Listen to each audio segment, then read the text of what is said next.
అస్సలం అలైకుం. Hi, hello, ఎట్లున్నారు? ఇవాళ నేను ఒక స్పెషల్ రెసిపీని అయితే చూపించబోతున్నానండి. జల్లలు అంటారు కదండి, జల్లల చేపలు. వాటితో అయితే నెల్లూరు స్టైల్లో కూర అయితే చేయబోతున్నాను, ఇగురు. సో ముందుగా అయితే మనము ఈ జల్ల చేపల్ని మంచిగా కడిగేసుకోవాలి. చూస్తున్నారు కదా, నీట్గా ఈ విధంగా అయితే కట్ చేసేసుకోవాలి చేపల్ని. సో ఇలా మంచిగా నీట్గా కడిగేసుకున్న తర్వాత దీన్ని అయితే ముందుగా మ్యారినేట్ చేసుకుందామండి. ఇప్పుడు ముందుగా దీంట్లో టేస్ట్కి సరిపడినంత ఉప్పు,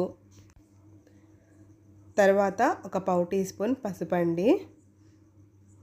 పసుపు వేసుకున్న తర్వాత కారం అయితే వేసుకోవాలండి. చేపలలో కారం కొంచెం ఎక్కువే పడుతుంది. నేనైతే ఇక్కడ 2 టేబుల్ స్పూన్ వేసుకున్నాను, మీరైతే చూసి వేసుకోండి.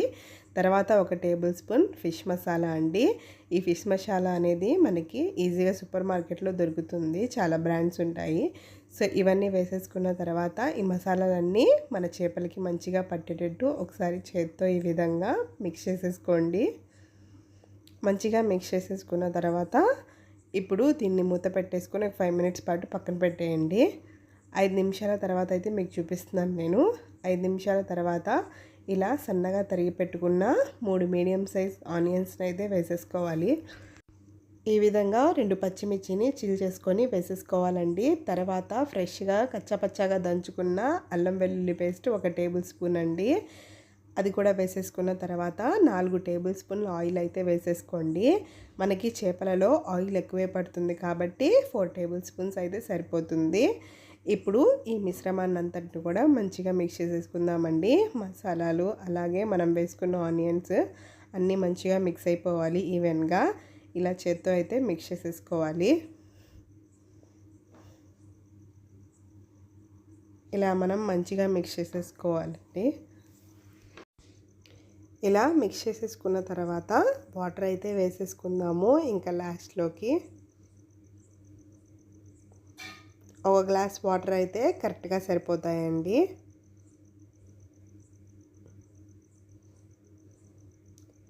ఇప్పుడు 1 గ్లాస్ వాటర్ వేసేసుకొని మంచిగా చేపలని వాటర్లో మునిగేటట్టు ఈ విధంగా అయితే అదుముకోవాలండి. మనల్ని చేపలను అయితే నీట్గా అరేంజ్ చేసేసుకోవాలి, వాటర్లో మునగాలి. ఒకదాని మీద ఒకటైతే ఉండకుండా చూసుకోండి, ఎందుకంటే అన్నీ ఈవెన్గా కుక్ అవ్వాలి కాబట్టి వాటర్లో.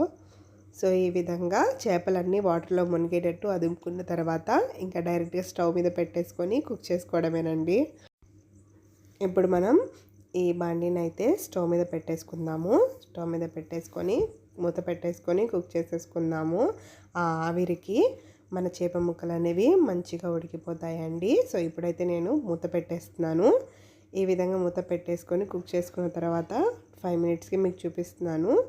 ఇలా 5 మినిట్స్కి ఒకసారి మనము మొత్తం 3 టైమ్స్ అయితే ఈ విధంగా కదుపుకోవాలండి, ఎందుకంటే మసాలా మొత్తం ఈవెన్గా స్ప్రెడ్ అవ్వడానికి. సో చేపలలో మనం ఎప్పుడు గరిటె పెట్టకుండా ఇలాగే కలుపుకోవాలి, లేకపోతే చేపల ముక్కలు అయితే తిరిగిపోతాయి. సో మళ్ళీ మూత పెట్టేసుకొని మళ్ళీ ఉడికించేసుకున్నానండి.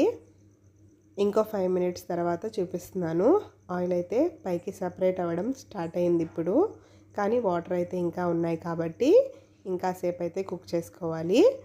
ఇంకోసారి అయితే ఈ విధంగా కదిపేసుకుందాము బాండిని. చూస్తున్నారు కదా, మనకి ఆనియన్స్ అనేవి సైడ్కి వెళ్ళిపోతూ ఉంటాయి.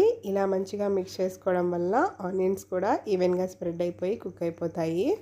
ఇప్పుడు మళ్ళీ మూత పెట్టేసుకుంటున్నాను. ఫైనల్గా అయితే ఇప్పుడు మనకి ఆయిల్ సపరేట్ అవ్వడం స్టార్ట్ అయ్యింది. సో కొన్ని వాటర్ అయితే ఉన్నాయి, అవి కూడా ఎగిరిపోయేంత వరకు పెట్టేసుకుందాము. కానీ దానికన్నా ముందు కొంచెం కొత్తిమీరని అయితే కాడలతో సహా ఇలా వేసేసుకోండి. కొత్తిమీర ఫ్లేవర్ అయితే చేపలలోకి దిగి చాలా బాగుంటుంది. కొత్తిమీరలు కూడా వేసేసుకున్న తర్వాత పట్కర్ సహాయంతో ఇంకోసారి బండిని అయితే ఈ విధంగా తిప్పేసుకుంటున్నాను. చూస్తున్నారు కదా, కర్రీ అయితే దగ్గర పడిందండి. జల్లల కూరకి అంత వాటర్ ఏమీ ఉండదండి. సో దగ్గర పడేలాగా ఉడికించుకుంటే సరిపోతుంది. సో మన కర్రీలో కొన్ని వాటర్ ఉన్నాయి కాబట్టి ఇప్పుడైతే మూత పెట్టేసుకొని ఆ కొన్ని వాటర్ కూడా ఇంకిపోయేలాగైతే కుక్ చేసేసుకోవాలి. ఒక 2 మినిట్స్ అయితే సరిపోతుందండి. 2 మినిట్స్ తర్వాత చూస్తున్నారు కదా, మంచిగా అయితే ఆయిల్ పైకి వచ్చేసింది.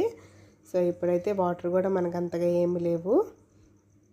సో ఇప్పుడైతే మనం స్టవ్ ఆఫ్ చేసుకోవచ్చండి. ఇంకా మన కర్రీ అయితే ఆల్మోస్ట్ రెడీ అయిపోయింది. నేనైతే ఇక్కడ స్టవ్ ఆఫ్ చేసేసుకొని మూత పెట్టేసుకుంటున్నాను. మూత పెట్టేసుకొని ఒక 10 మినిట్స్ అలా పక్కన పెట్టేసి ఇంకా సర్వ్ చేసేసుకోవడమేనండి. నా ఈ రెసిపీ కనుక మీకు నచ్చినట్లయితే లైక్, షేర్ అండ్ సబ్స్క్రైబ్ అండి. Thanks for watching. Bye bye.